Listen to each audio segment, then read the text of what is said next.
What goes up must come down, but it does not come down empty-handed.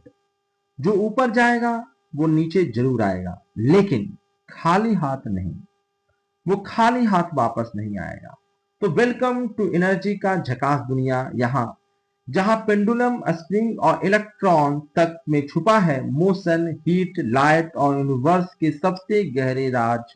आज का इस जो video lecture होने वाला है, आज का ये जो आर्टिकल है, ये सिर्फ बोर्ड एग्जाम के वाले बच्चों के लिए ही नहीं बल्कि उनके लिए भी बहुत इंपॉर्टेंट होने वाला है जो क्वांटम लेवल पे सोचते हैं, क्वांटम लेवल की या क्वांटम दुनिया को जानने में रुचि रख सकते हैं। मतलब जो भी क्यूरियस है, जो जानना चाहते हैं, वो सब लोग सीट बेल्ट बांध लो। फिजिक्स का ये सफर होने वाला है बहुत ही मजेदार, झकास और थोड़ा झकझोरने वाला भी। तो स्टार्ट करते हैं the pendulum and the birth of kinetic energy.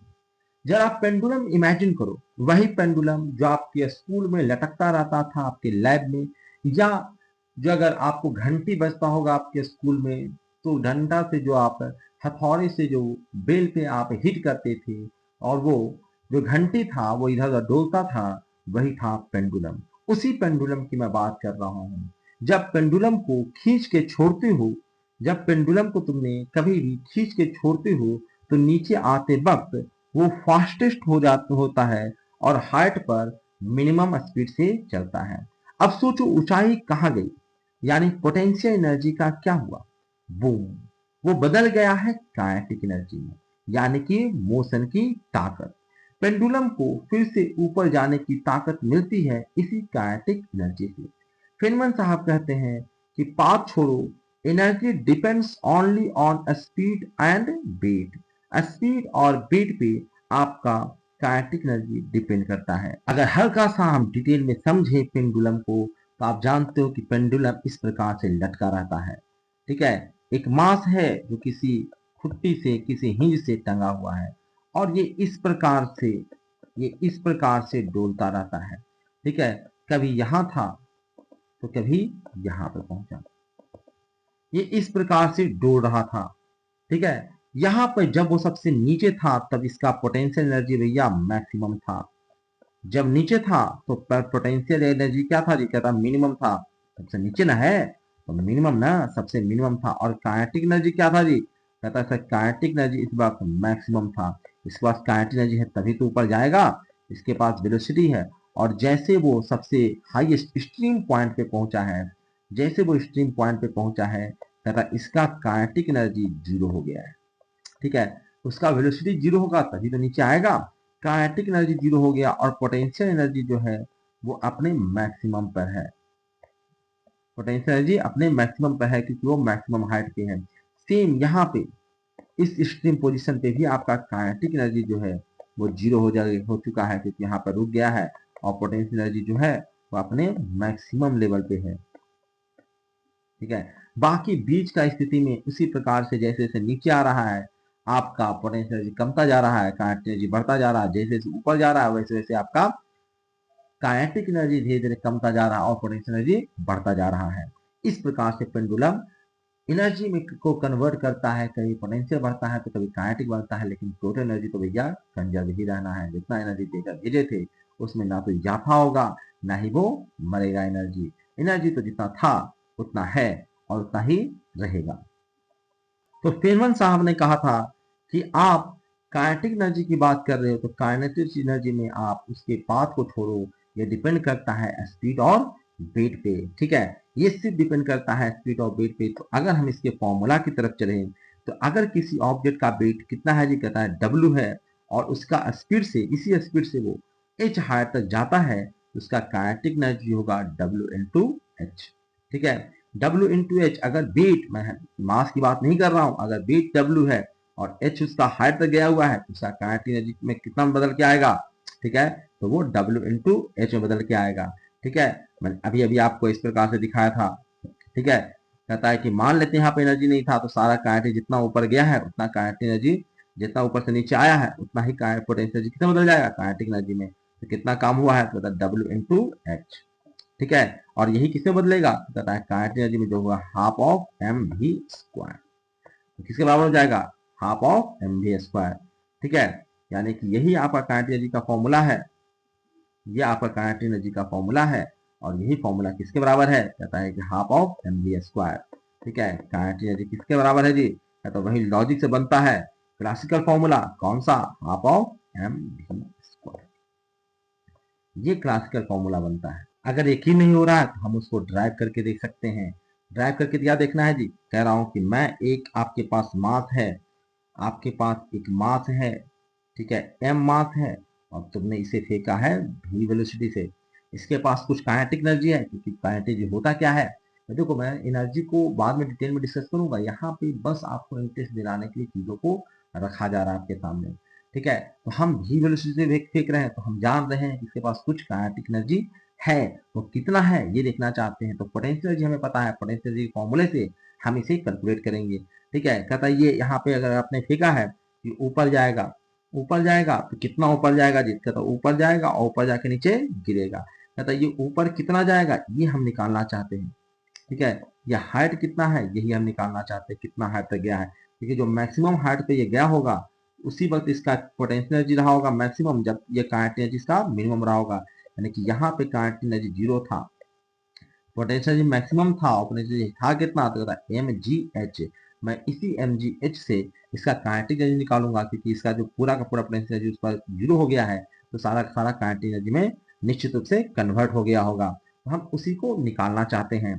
ठीक है, तो हमें अगर हाइट निकल के आ जाए तो हम काम बन जाए। आपके पास गिवन क्या है, गिवन है आपका मास और वेलोसिटी, तो हम इससे हाइट निकालना चाहते हैं। फॉर्मूला लगाते हैं v square equal to u square plus, अब ये सब फॉर्मूला हमने पढ़ा नहीं है अभी तक, लेकिन हम लगा रहे हैं क्योंकि मुझे पता है कि आपको पता है ये सब चीजें।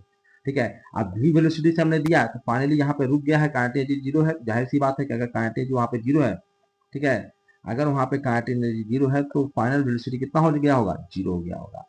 और यहाँ पे फाइनल वेलोसिटी 0 है, इनिशियल वेलोसिटी हमने कितना लिया है v, यहाँ पे v स्क्वायर माइनस 2gh। ठीक है, एक्सीलरेशन माइनस जी है, और s का वैल्यू जो है, डिस्प्लेसमेंट जो हुआ है वो है h। तो यहाँ से हम लोगों ने gh का वैल्यू निकाला, gh का वैल्यू निकाल के आया v स्क्वायर डिवाइडेड बाई 2। ठीक है, ये वैल्यू निकल के आया है। अब इस gh का वैल्यू मैं इस पोटेंशियल एनर्जी वाले फॉर्मूला में डालूंगा। पोटेंशियल एनर्जी बराबर कितना था जी, कहता है mgh की सारा का सारा एनर्जी काइनेटिक 0 हो गया है, और सब के सब पोटेंशियल एनर्जी में कन्वर्ट हो गया है। तो हम लोग mgh की जगह पे रख देते हैं v स्क्वायर डिवाइडेड बाई 2, तो ये बन जाता है half of M G M V square. ठीक है, तो ये लॉजिक से बनता है क्लासिकल फॉर्मूला काइनेटिक एनर्जी का half of M V square. इसका डेरिवेशन हम लोग बाद में देखेंगे डिटेल में, अभी तो फिलहाल हम लोगों ने शॉर्ट में आपको दिखा ही दिया। तो भैया बोनस शो, एक पेंडुलम बार में गया लेकिन स्विंग होते ही वापस आ गया, क्योंकि क्योंकि क्योंकि energy must be conserve, energy conserve है। ठीक है, वो जाएगा घूमेगा लेकिन वापस उसे आना है। Elastic energy, springs that think they are kangaroos, springs को खींचो तो वो मचलता है जैसे कोई कंगारू हो वो, और जब छोड़ते हो तो वो झूमता है। इलास्टिक पोटेंशियल एनर्जी में बदलती है, और इलास्टिक पोटेंशियल एनर्जी बदलती है किसमें, काइनेटिक एनर्जी में, और फिर वापस हो जाता है। अगर साइड में करो तो ग्रेविटी भी बोलेगा okay I will sit this on earth,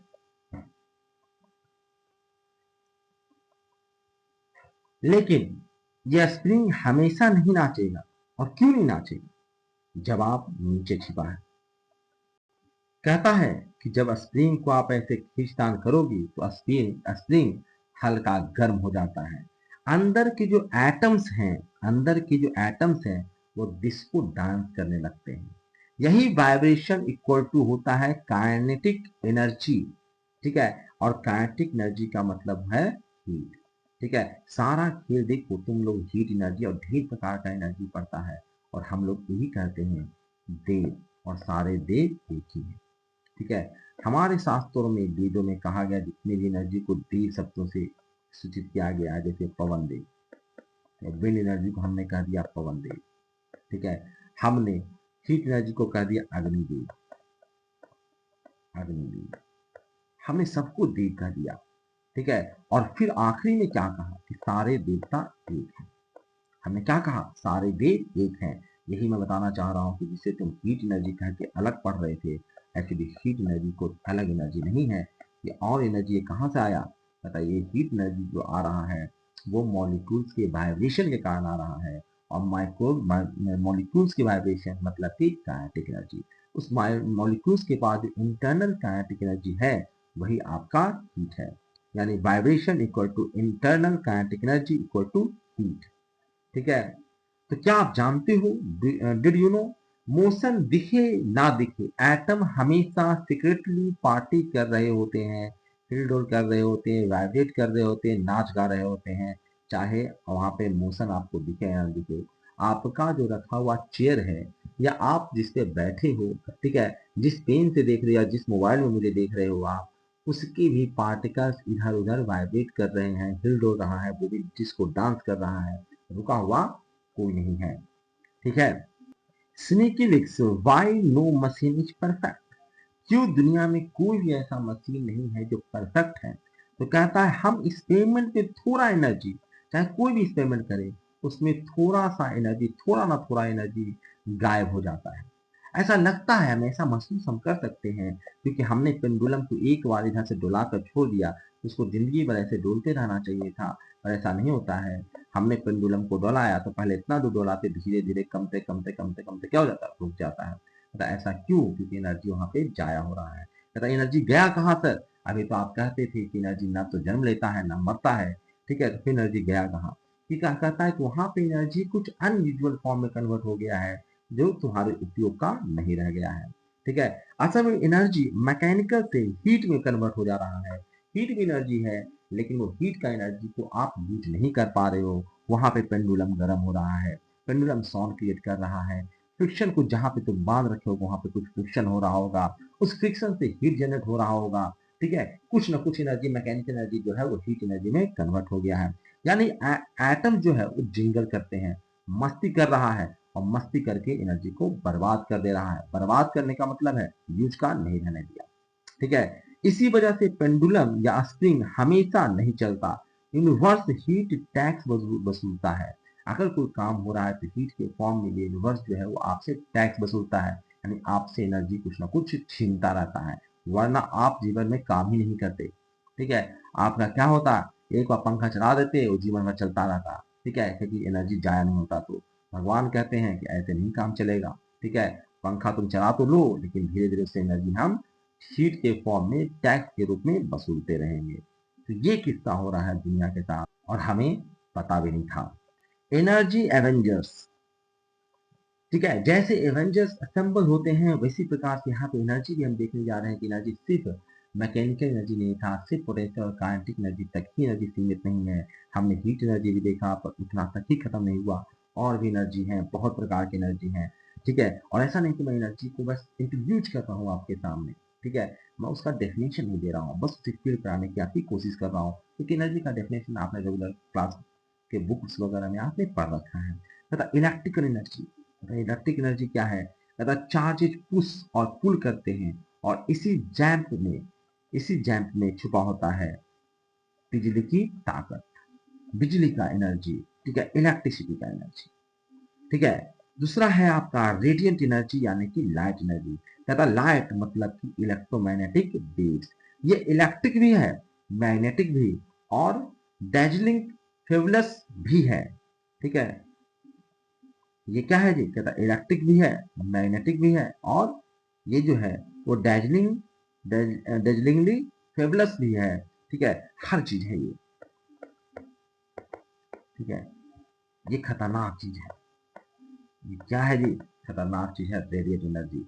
हम लोग इसकी चर्चा बाद में करेंगे कि ये क्या है। फिलहाल तो बस हम लोग इंट्रोडक्शन देख लेते हैं। अगला है केमिकल एनर्जी। कहता है ये आपके स्नैक्स में भी है, रॉकेट में भी है, इलेक्ट्रॉन्स का नाच और उसका प्रोटॉन से चिपकना, यही है केमिकल एनर्जी। ठीक है, इलास्टिक और केमिकल एनर्जी एक दूसरे के कर्जन वाय जैसे हैं। ठीक है, जैसे कर्जन वाय होते हैं उसी प्रकार से कर्जन ब्रदर्स होते हैं, उसी प्रकार से इलास्टिक और केमिकल एनर्जी है। दोनों में बॉन्ड की कहानी है, दोनों के में जो है वो बॉन्ड्स के कारण ही ये एनर्जी एग्जिस्ट करती है। नेक्स्ट है आपका chemical energy. The chemical energy क्या है? कहता एटम्स के अंदर न्यूक्लियस में छुपा है एनर्जी का हल्क, यानी सबसे ताकतवर एनर्जी। ठीक है, एटम्स के अंदर न्यूक्लियस में छुपा हुआ है। ठीक है, ना ये इलेक्ट्रिसिटी है, ना ही ये ग्रेविटी है। ये मत समझना कि एट इलेक्ट्रॉन या प्रोटॉन और प्रोटॉन के बीच जो है वो ग्रेविटेशनल फोर्स के कारण ये एनर्जी है, नहीं। ठीक है, और ना ही ये एनर्जी इलेक्ट्रिकल फोर्स के कारण है, कहता है ये अलग ही चीज है। ना ये इलेक्ट्रिसिटी है, ना ही ग्रेविटी है, लेकिन यही सन को चलाता है और अनफॉर्चुनेटली बम को भी यही चलाता है। ठीक है, यही है जो एटम बम के अंदर भी है और सन के अंदर भी एनर्जी का रीजन है। कौन? Nuclear energy. कहता है कुछ ना भी हो, कुछ ना हो, कुछ भी ना हो, या कुछ ना भी करो, सिर्फ एग्जिस्ट करते हो तुम, सिर्फ तुम वहां हो, कर कुछ नहीं रहे हो, फिर भी एनर्जी कैरी आप कर रहे हैं। ठीक है, मतलब कि कहते हैं आइंस्टीन साहब कि अगर आपके पास मास है, या इस दुनिया में मास तो रहेगा ही रहेगा, मास नहीं तो फिर क्या रहेगा। ठीक है, अगर मास है तो एनर्जी है, क्योंकि मास ही एनर्जी है। जैसे बर्फ ही पानी है और पानी ही बर्फ है, उसी प्रकार से एनर्जी ही मास है और मास ही एनर्जी है, दोनों एक ही चीज है। ठीक है, अगर इसको फिल करना है तो कहता है कि आप इलेक्ट्रॉन और पॉजिट्रॉन को मिला दो तो प्रूफ हो जाएगा कि सिर्फ लाइट बनेगी, बैटरी की भी जरूरत नहीं पड़ेगी, बिना बैटरी का लाइट बनेगा। आपको पता लग जाएगा कि बिना मास जो है वो एनर्जी में कन्वर्ट हो सकता है। Conservation of energy. ठीक है, एनर्जी कभी भी गायब नहीं होती, बस रूप बदलती है। Motion, heat, light, nuclear form में बदलता है, लेकिन बैलेंस वही रहता है। जैसे यूनिवर्सल बैंक अकाउंट है ये, जो कि खत्म नहीं होने वाला यूनिवर्सल बैंक अकाउंट है। पैसा बस एक बैंक अकाउंट से दूसरे बैंक अकाउंट में जाएगा, पर पूरे यूनिवर्स का जो है वो पैसा जितना छपाया है उतना ही रहना है। भगवान ने जितना एनर्जी यहाँ पे इनपुट कर दी है उतना ही एनर्जी इस यूनिवर्स में है, ना बढ़ेगा ना घटेगा, जितना था उतना ही रहेगा। Next, conservation of momentum. Conservation of momentum कहता है कार अगर स्पेस में क्रैश करे तो भी मोमेंटम कंजर्व रहेगा। ग्रेविटी की छुट्टी, ग्रेविटी रहे ना रहे, मोमेंटम कंजर्व रहेगा। मतलब फिजिक्स एक्सपेरिमेंट कहीं भी करो, लॉ वही रहेगा। अगर मोमेंटम तुमने निकाला है, देखो मोमेंटम हम बाद में बताएंगे, कंजर्वेशन ऑफ मोमेंटम ही बताएंगे, लेकिन यहाँ पे लॉ वगैरह को हम इंट्रोड्यूस करा के आपको उससे फेमिलियर करने की कोशिश कर रहे हैं। ठीक है, अगला है कंजर्वेशन ऑफ एंगुलर मोमेंटम। कभी घूमती हुई कुर्सी पर बैठे होगे और अपने आर्म को फैलाओ। ठीक है, अगर तुम आप चेयर पे बैठे हो इस प्रकार से तो अपने हाथों को दोनों को फैला दो दोनों तरफ, तुम देखोगे कि तुम्हारा जो घूम रहे थे उसका स्पीड कम गया। ये क्या है? कंजर्वेशन ऑफ एंगुलर मोमेंटम के कारण ऐसा हुआ है। ठीक है, घूमना तुम्हारा तेज होगा या फिर कम होगा, ठीक है, ये देखना।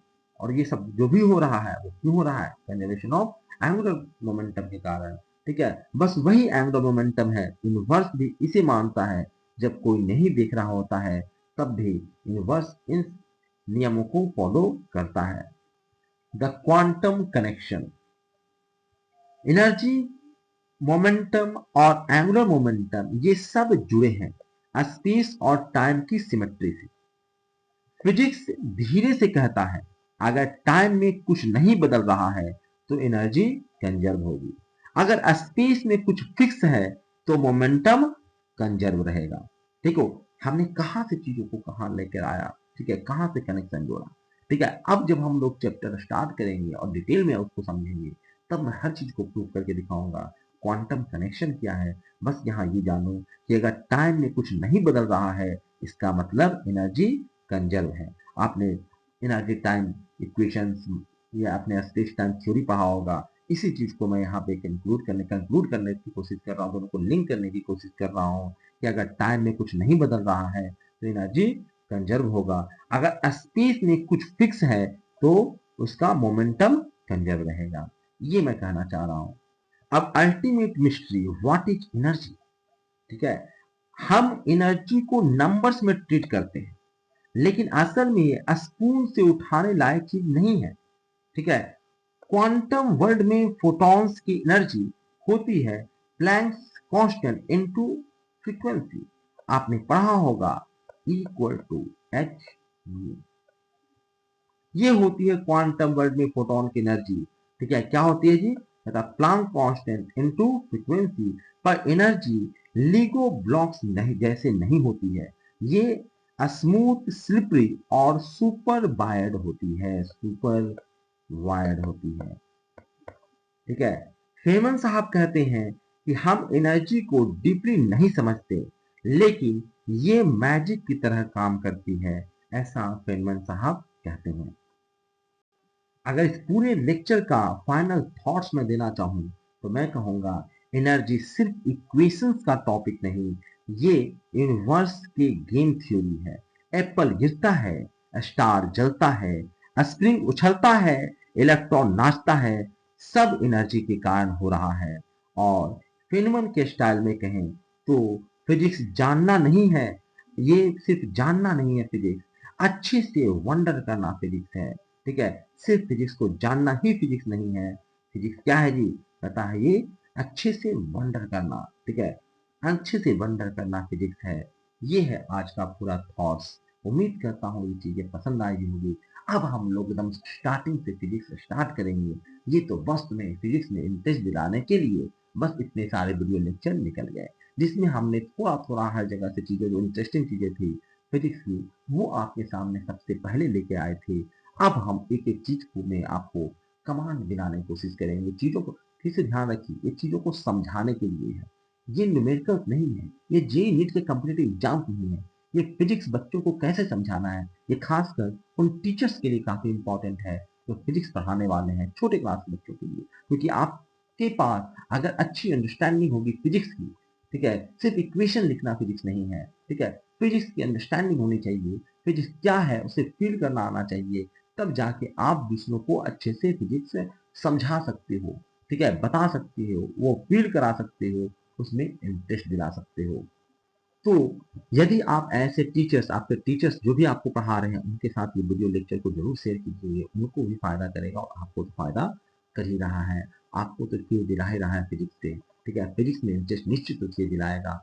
तो अगर आप टीचर हैं तो अपने बच्चों के साथ इस वीडियो लेक्चर को शेयर कीजिए, और अगर आप बच्चे हैं तो अपने टीचर, जो आपके फिजिक्स के टीचर हैं, उनके साथ इस वीडियो लेक्चर को शेयर कीजिए। और आपके दोस्त अगर हैं जो फिजिक्स के टीचर बनने वाले हैं, बन रहे हैं, बीएड कर रहे हैं, जाके स्कूल में पढ़ाने वाले हैं, उन सब के साथ भी इस वीडियो लेक्चर को शेयर कीजिए। इस सब के लिए इम्पोर्टेंट होने वाला है। चाहे आपके छोटे भाई बहन अभी पढ़ाई लिखाई हाई स्कूल में है, छोटे क्लासेज में है, तो फिजिक्स जस्ट पढ़ना स्टार्ट कर रहे हैं, उनको भी ये इंटरेस्ट दिलाएगा और एकदम बेसिक से ऊपर तक ले जाएगा। और जो आपके दोस्त साथी जो रिसर्चर हैं, ठीक है, जो बीएससी कर रहे हैं, एमएससी कर रहे हैं फिजिक्स में, या फिर पीएचडी कर रहे हैं फिजिक्स में, नीट वगैरह की तैयारी कर रहे हैं, देखो कॉम्पिटेटिव एग्जाम के लिए तो नहीं है ये, लेकिन ये फिजिक्स में आपको डीप नॉलेज, ठीक है, डीप थिंकिंग दिलाने वाला ये वीडियो लेक्चर है। तो सबके लिए इम्पोर्टेंट है, तो सब तक पहुंचाने की कोशिश कीजिए। आपका काम है ये, मैंने अपनी तरफ से कोशिश कर दिया है, अब आपका काम है किसी जरूरतमंद लोगों तक पहुंचाइए। ऐसा वीडियो लेक्चर आपको कहीं नहीं मिलने वाला है। तो चलिए, इस वीडियो लेक्चर में इतना ही था। बहुत बहुत धन्यवाद आपको। आपसे फिर से आग्रह है कि वीडियो को लाइक कर दीजिएगा, चैनल को सब्सक्राइब कर लीजिएगा, बेल आइकन क्लिक कर लीजिएगा, और अपने दोस्तों के साथ इस वीडियो लेक्चर को शेयर करना बिल्कुल मत भूलिएगा। Thank you again.